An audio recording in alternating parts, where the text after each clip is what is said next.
Welcome to Encounter, where we celebrate putting faith into action and community leaders who live out compassion, grace, and love.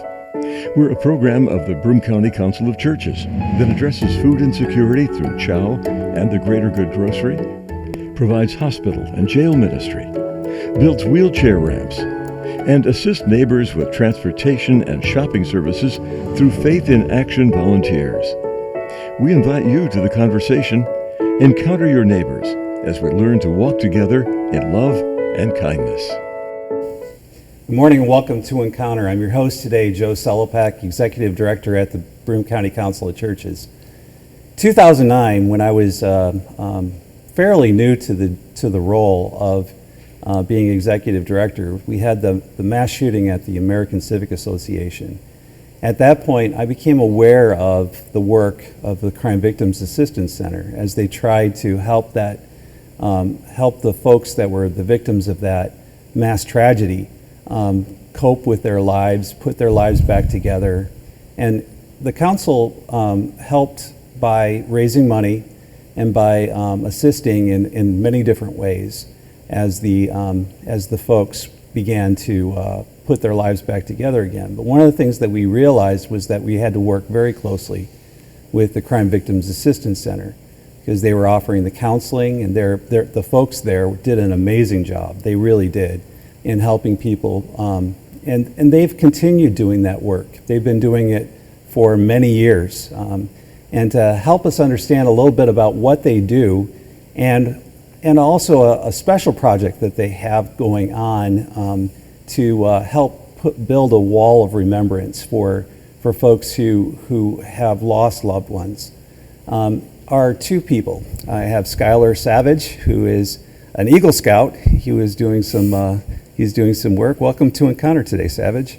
And of course, Christine Battisti, who is the Executive Director at the Crime Victims Assistance Center, long-standing employee, 21 years at the Crime Victims Assistance Center, with 4 years at the helm being Executive Director. Welcome to Encounter, Christine. Thank you for having us. Yeah, so what is Crime Victims Assistance Center? What does it do? And I know that I kind of tipped the hat a little bit by talking a little bit about my history with you, but what is it that you do? Well, we've been in the community for over 45 years, and we are a free victim service provider in Broome County. So essentially what that means is we are working with folks, any innocent victims of crime in our community, primarily victims of domestic violence, child sexual abuse, and sexual assault. That's a mouthful right there. It must be an emotional roller coaster ride at times with folks like that, right? Yes, it can be heavy at times, but I think when you're passionate about the work and you're part of it, and you can see healing and just meeting people in those moments, you feel good. Yeah. Being able to be there for them. And Schuyler, you're how old are I must say you're young. So you want to tell us a little bit about yourself, about what grade in school you are and all of that? Yeah, I'm Schuyler Savage. I'm a Life Scout with Troop 199, and I'm a senior at Shenandoah Valley High School. All right, very good. So Christine, you must have a lot of programs that kind of come up around those subjects that you were just talking about. Do you want to talk a little bit about that? Sure. Two of our biggest programs are Broome County Child Advocacy Center, and those are children in our community that have disclosed an allegation of sexual abuse to the police or Child Protective Services.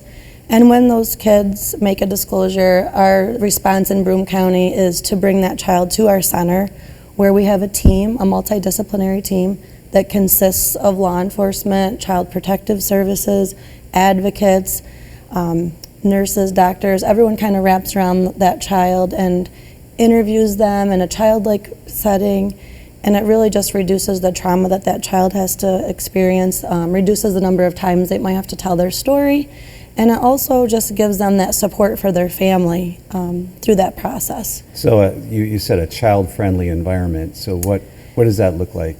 Well, it looks like if they didn't come there, they'd probably have to go to the police station and sit there, which, they do a great job. But this is more set up like a living room, kind of how Right. we are here today, with some chairs and a nice setting with decorations, just like a living room type setting. So kind of puts the child at ease. And while the child's being interviewed by our forensic interviewer at CVAC, then we are offering supportive services to the non-offending caregiver, letting them know about the process, what happens next, resources in the community, engaging hopefully in counseling right there at our center so that the child doesn't have to go to another place. Mm-hmm. Now, that you must also work with the, like women in that kind of a situation. Well, does that happen in that room too, or are there other ways of? Yeah, so we don't, usually when it's an adult, we would be responding in the community. There are times where victims might come to our center and then we call the police, but we go out into the community. We're on call 24 hours a day, 365 days a year. We have separate lines. We dispatch to our hospitals. So in the middle of the night, if our ERs call our agency, an advocate will go out in the middle of the night to meet with a victim right at the emergency room. We will dispatch to police stations. We also have free confidential counseling, so a lot of people don't know about that. It is tough to get into counseling. There's insurances and co-pays and things like that, so we like people to know that they can access this free service, confidential service, right at our center. And that would, are the folks that are doing the counseling, is that like just folks, are they talking about their emotions or their feelings, that kind of thing, or is it geared toward just law enforcement and that kind of stuff? We have both, so that's a great question, Bob. We actually offer the counseling, which is separate to kind of give them those coping skills and sometimes resources in the community if they need long-term or other services that CVAC does not provide. And we also have a whole legal advocacy department, which is a high-volume department. We have 3 full-time advocates housed in our district attorney's office, and those advocates are helping victims go through the criminal justice system and family court systems, which can be kind of vigorous and sometimes not victim-friendly. So those advocates are meeting with clients, they're sitting them in court with them, they're filing for orders of protection with them, talking with their prosecutor, making sure victims are aware of what's happening with their case, answering questions, safety planning, providing basic needs. Sometimes we have clients that might feel safer if they could have like a Ring doorbell or some security at their house after there's an order of protection in place. So we have money to help with those little things that make them feel a little bit more safe. Now, Ed, we're going to talk a little bit about what a project that you have going on at the Crime Victims Assistance Center. So do you want to set the background and help us understand a little bit about what the project is? Yeah, so I was just telling you, we serve a lot of people that are experiencing domestic violence, and we also help families when somebody is killed in homicides. We helping with burial arrangements, and we also have a special week in April called Crime Victims' Rights Week, where we're honoring those that we've lost in our community and honoring the professionals that work in this field. So a few years ago, we had a woman in the community, Schuyler's mom, Tess Savage, come to our agency who was in not so good situation, very unsafe situation. And we worked with her and provided resources, helped her file for an order of protection, did our best to keep her safe, and she did her best. But unfortunately, her life was taken due to domestic violence. And, that was a really hard time for the agency. I knew Tess personally. Schuyler was on our soccer team. He's in our school district, so it kind of really hit home. But we're really excited to partner with Schuyler on this incredible project, not only to honor his mom, but all of the victims that we've lost in our community. So Schuyler, what is this project? What is this project? The project, a philosophical way, I guess, rather than just saying what it is. It's a place for families and just loved ones doesn't even have to be blood relatives, to come and remember the people that they've lost due to these crimes. It's going to offer them that. It's going to offer them the peaceful atmosphere. It's going to offer them a nice place of remembrance of these people to just look back on those happy days that they spent with them, or maybe even just the mediocre days that you just sat around doing puzzles with them with. Well, mediocre. My wife would say that doing puzzles is a really exciting day. She loves puzzles. So so why don't we show people a little bit about what this park will look like, and where is it going to be located? The memorial will be at the Round Top Park in Endicott. Oh, okay. And right now, this is the official rendering from the Broome County government, but it is a circular patio. And at the center of this circular patio is a heart-shaped flower bed, as you can see right there. Right. It's going to be raised off the ground, about probably like 2 feet or so. And in the back of the patio will be a 8 to 10 foot wall tapering down along the sides, and that will contain all the names of the victims that we have lost over the years. Well, this looks like a very beautiful place, and so it's going to be a permanent place. I know that, Christine, that you all had a mobile wall that you would take to different places, but this is more permanent than that, right? Yes. So, every year during April, we have a slideshow we show on social media. We used to have a mobile wall that we would transport to the Oakdale Mall, but this is really going to give us that permanent place. We have over 180 individuals that will be placed on this wall. So we're really excited to have a permanent place for our families and to give them the respect and the support that they need from our community.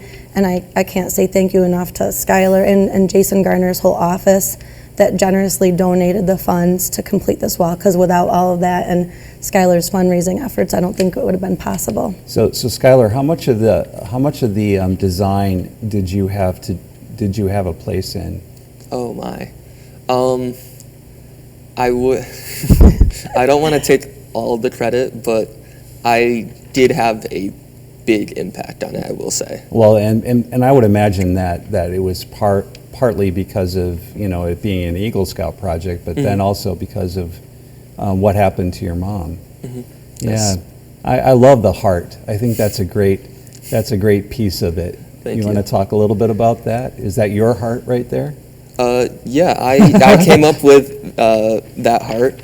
The original idea for the project would be a larger, just heart flower bed raised up, and the names would have been like around the heart. Oh, okay. But like as time went on, we brought up the idea of upscaling it almost, putting in the wall, and then just toning down the heart, but keeping it as a nice little area to bring color to the atmosphere. Now this will be a permanent place on Round Top. Yes. Yes. And so people can visit it once it's finished. Is there any idea as to timetable of when this building is going to go on and all that? Yeah, we're shooting for April of 2025, so just in a few months we're hoping to have it completed. The only part that might not be completed is the statue that's going to go in the center, but we're hoping to have the wall up sometime in April. All right. And what we have on the coffee table is a rendering of what one of the stones is going to look like, right? Yes, that is just a sample. The marble tiles that we will be using on the wall are 2x2. This is, of course, just a 1x1. We took this to the Endicott Memorial just to get a rough idea of what techniques or fonts would work. And we found that the middle name worked and the font style and how he did it worked the best, just because of what the tile is and how it was waxed or coated in the process of refurbishing it. So.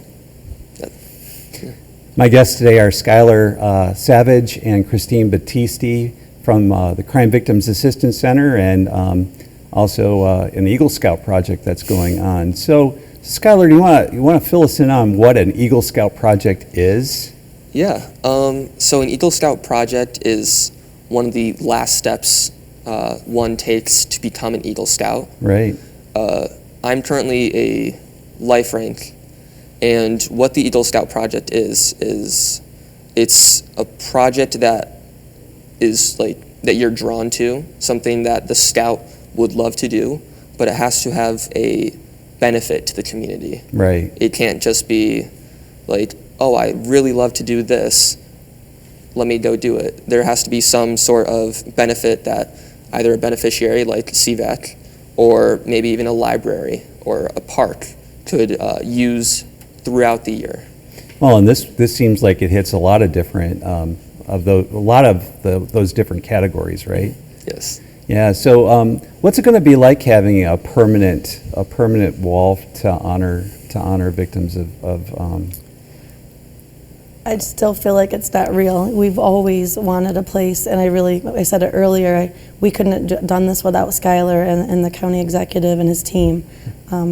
It's long overdue. I think they deserve a place to have. I think the community deserves it. I think the families deserve it, and our agency couldn't be happier that we're going to have a place. Now, before the show, we were talking, and you had said that you had seen a similar thing in Albany County. Yeah, I think as an advocate early on, I can't remember if it was Albany or a different county, but I had seen where they had it was a walkway with bricks with their loved ones' names in it, and I used to just dream of having that here in Broome County, but never thought it would be a reality just because of how expensive it is.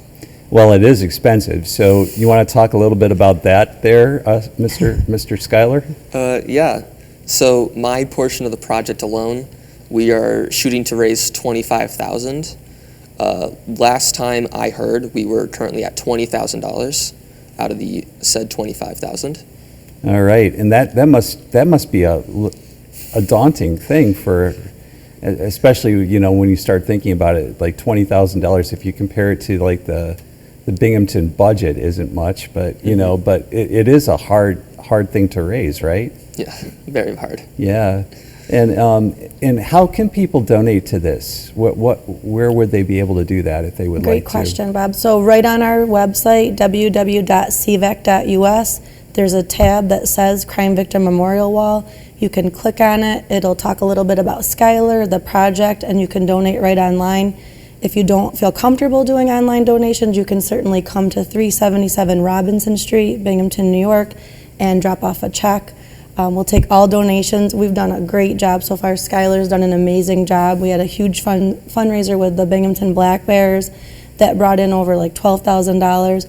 We've been going all over Broome County, talking at Rotaries, anyone that will kind of listen to us. We really want the community to be involved, and whether that be a donation monetarily or even just coming out the day of the unveiling of the wall just to show your support would be appreciated. Yeah, so the unveiling, do you have an actual date that you have yet? Not yet, but as soon as we do, we will be putting that out to the media. We'll be putting blasts out on the news to make sure. We'll be mailing letters to all of our families that we do typically every year anyway.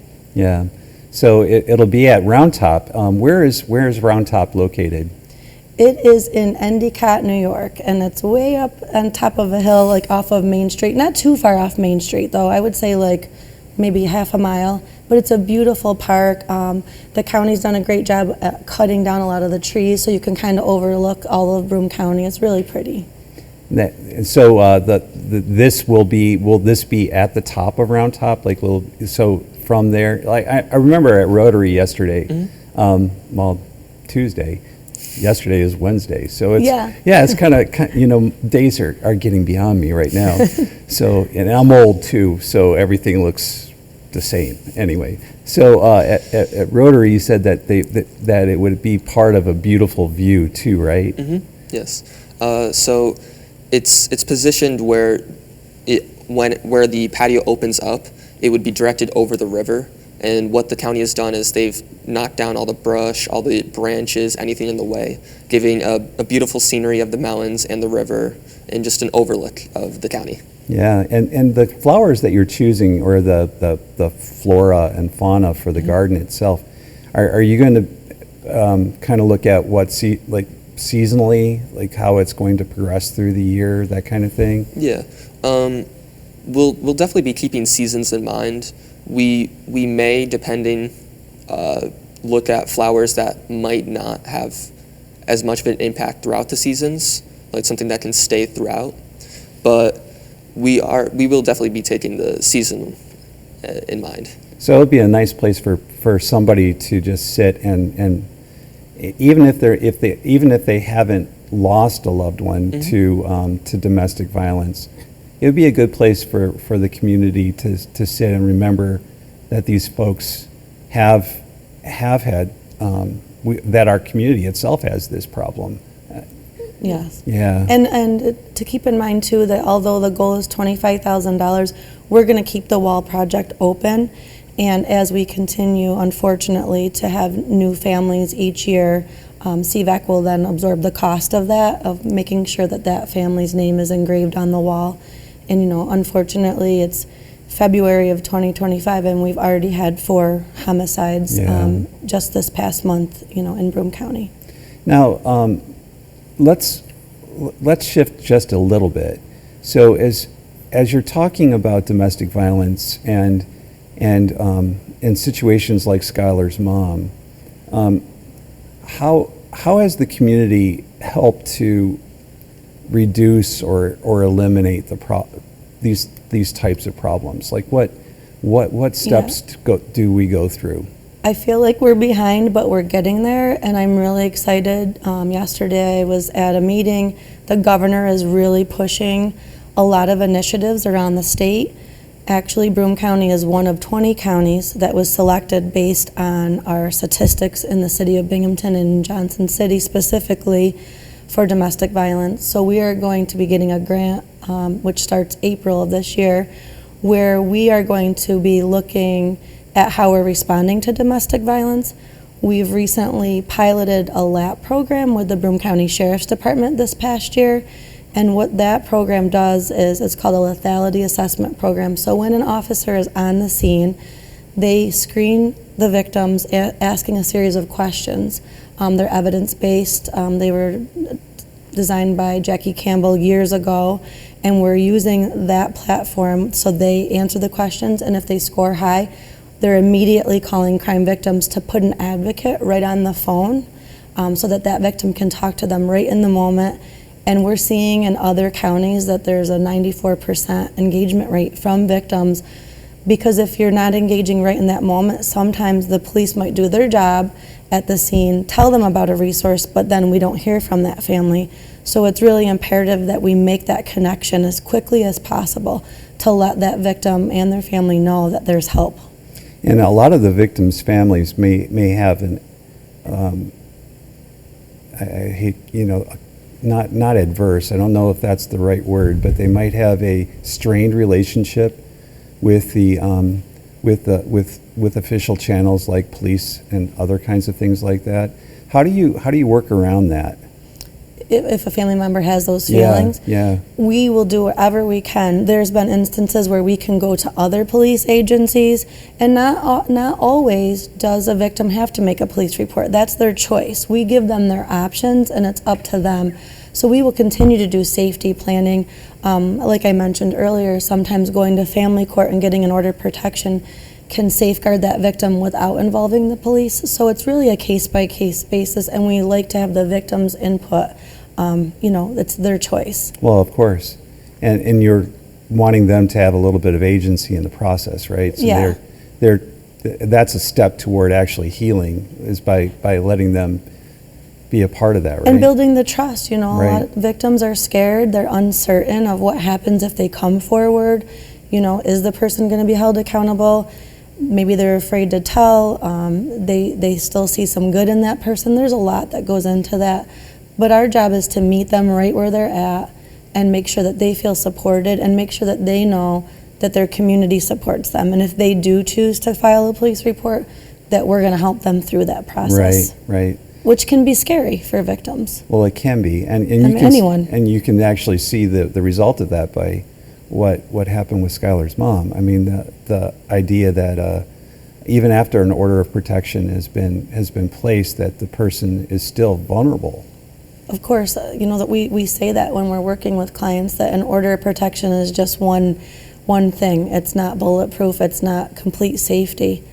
So we have to take in many considerations, when we're working with victims on how to keep them safe, and respect their feelings, but also educate them on really being transparent. And I think this lethality assessment screen, instead of us giving our opinion to a victim, it's really saying, based on your responses, you are in great danger to be killed. And we're saying that now to victims. We're doing that assessment and telling them, based on your responses, you're in a very unsafe situation. So if any of our viewers are in an unsafe situation, or if they don't feel like they're being, their needs are being taken into consideration, or they feel like they're being abused, how do they report that? They could come in. We take walk-ins. They could show up to our agency. They could call our confidential crisis line at 607-722-4256.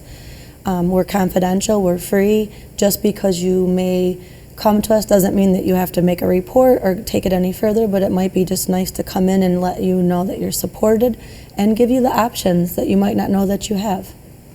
So my guests today have been Schuyler. Schuyler, you're a senior, and you're in high school, and you've been working on this Eagle Scout project.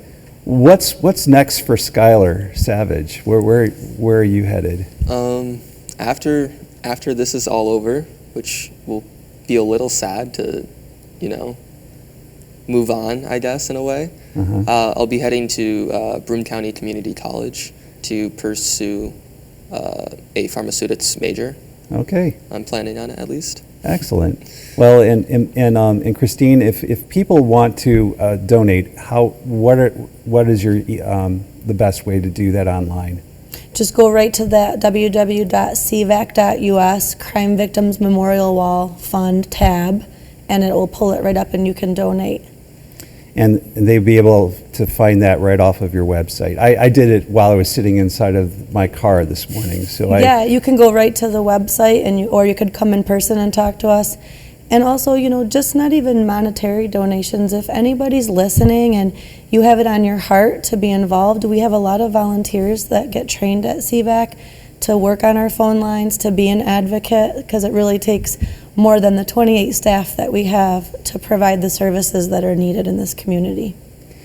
Yeah, volunteers make a nonprofit executive their life easier, I would imagine. Yeah, so in any capacity. So if somebody's really wanting to be involved at Crime Victims, I would urge you to call us or go on our website and come on in. Well, this is an amazing project you have going on. Thanks for being on Encounter, Schuyler. Of course. It was really great to meet you, hear about the project, and Christine, it's always good to have you on Encounter, I'll have you on again so we can talk about stuff as it emerges. But thanks for being on today, and for all of you, I pray that you would be good and gentle with each other.